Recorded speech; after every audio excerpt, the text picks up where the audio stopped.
Jumbo Africa, let us deal now with the Israel-Palestine conflict. Even calling it Israel-Palestine conflict, it's just Hamas and Israel fighting. These are people who have supported each other in order to overthrow the Fatah movement, the PLO, the government of Yasser Arafat. They had chosen to finance Palestinian radicals who will go into Israel and do what they did on the 7th of October. What they did, it augurs well for people like Netanyahu, because they are, at the end of the day, they are business people. They are going to get billions of rands worth of ammunition from countries like England and America. So it's business as usual for them. They cannot tell Netanyahu to stop the war, because if they tell him, the companies like APE that are supplying the Israelites, that are supplying Israel with arms, are not going to like it, because it means losses for them, and yet now they are making profits as it is. I also want to stress on the fact that even in our country, South Africa, there are people who are making noise on the streets, jumping and saying that they don't support the Israel war. To be honest with you, every South African, whether you like it or not, you are bound to support the war against Hamas, support the killing of Palestinians. Innocent children are being killed because you, as South Africans, you are financing that, and you have no choice, but you will have to finance because you don't want to stand on your own. In South Africa, as long as there's a company called McDonald's, as long as there's a company that is being supplied with gas from Israel and selling to South Africans, as long as there's a company called Pick and Pay, there's a company called Ackermans, and the legal profession of South Africa is run mostly by Jews. You cannot say you're not supporting. You rent offices in the building called Delta. Those buildings, at the end of the day, the money that is derived from those buildings is taken straight to Israel to buy arms so that they can kill Palestinians. So if you go, and if you are hungry, you will have to go. You have no choice. You'll go to Checkers because you say Checkers is cheap. You will go to Woolworth because you say food from Woolworth is the best. You will go to places like Albany, BB, all those bread companies, because the Jews have shares in most of the multinational companies that are in South Africa. So you have no choice but to support that war indirectly. So you are financing that war indirectly by still supporting these shops. What can you do? There's nothing we're going to do. They go around collecting that money and take it to Israel.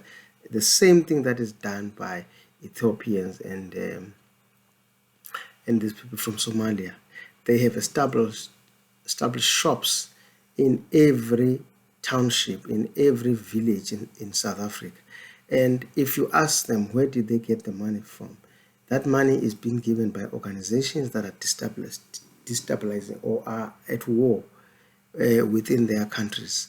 And we, as Africans, as South Africans, are, whether we like or not, because we still have spaza shops wherever we stay, we buy from those people who we call my friend. You are financing that conflict in the areas like Ethiopia and Somalia.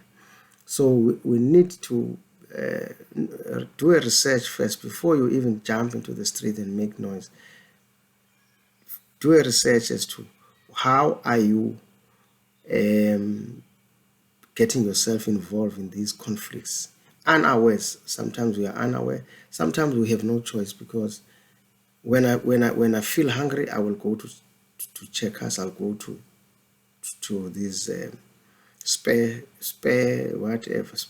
shops and buy what food, and I will go to Woolworth and buy, because I say Woolworth food from Woolworth is the best. So I'll go. I am supporting the war.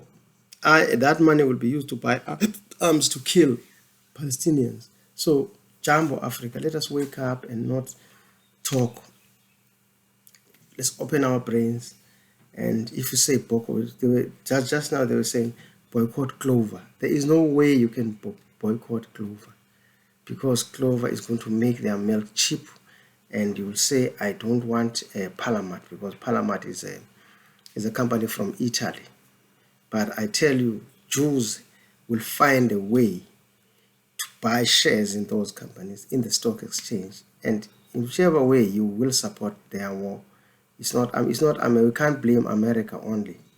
We should blame ourselves as well, that we are unconsciously supporting the war against the Palestinians in Gaza.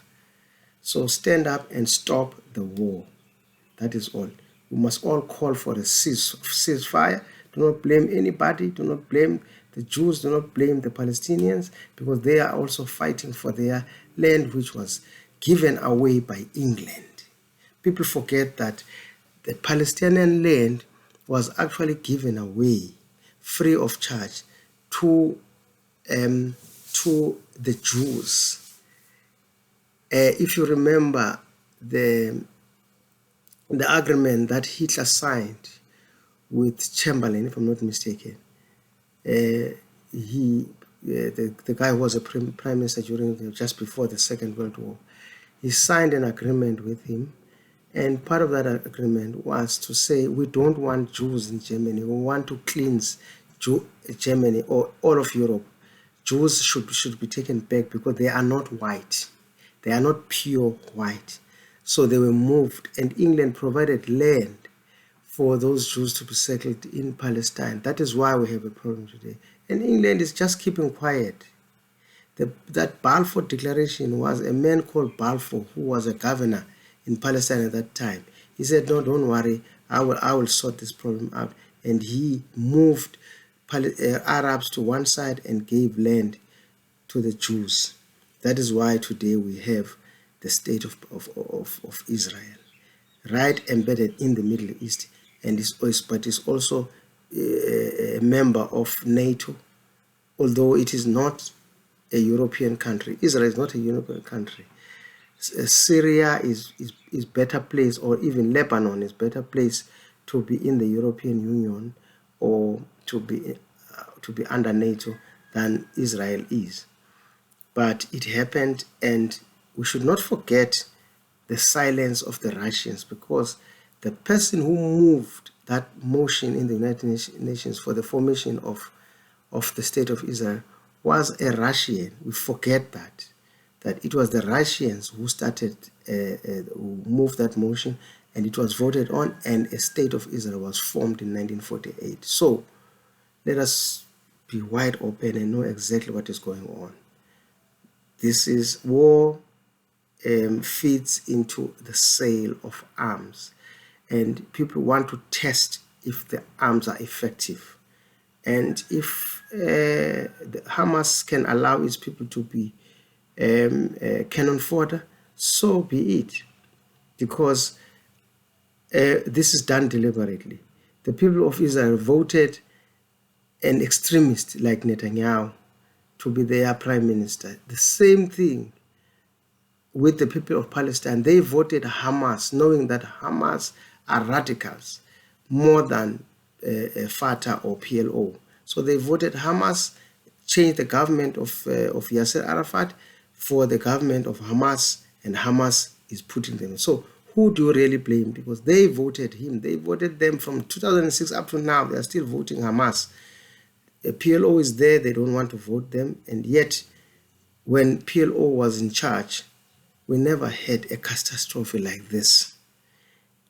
And the same thing applies to the people of Israel. When they voted other people like Ehud Barak, Barak and Yitzhak Rabin, there was no such calamity as what happened on the 7th of October.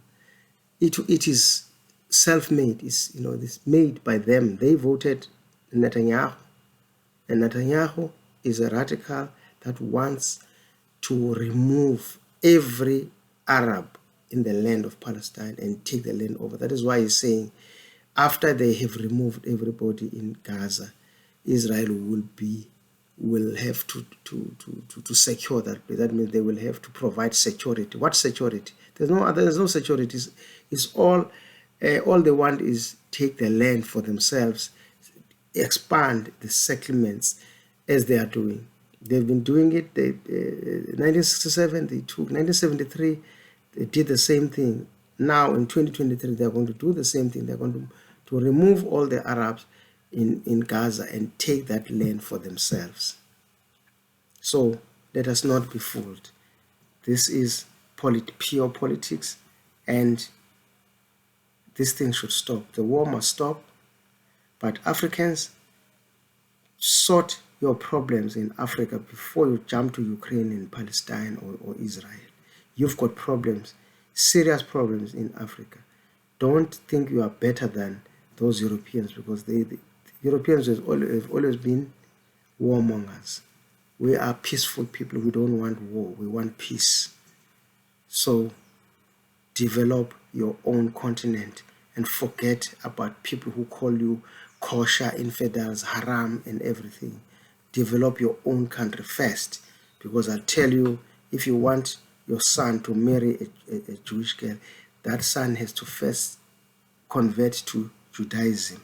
If you want your son to marry an Islamic girl, that son must first convert to Islam, because everything else in the eyes of Islam is inferior. They are the powerful ones. The same applies with the Jews. Same thing. So think and think hard. Jumbo Africa.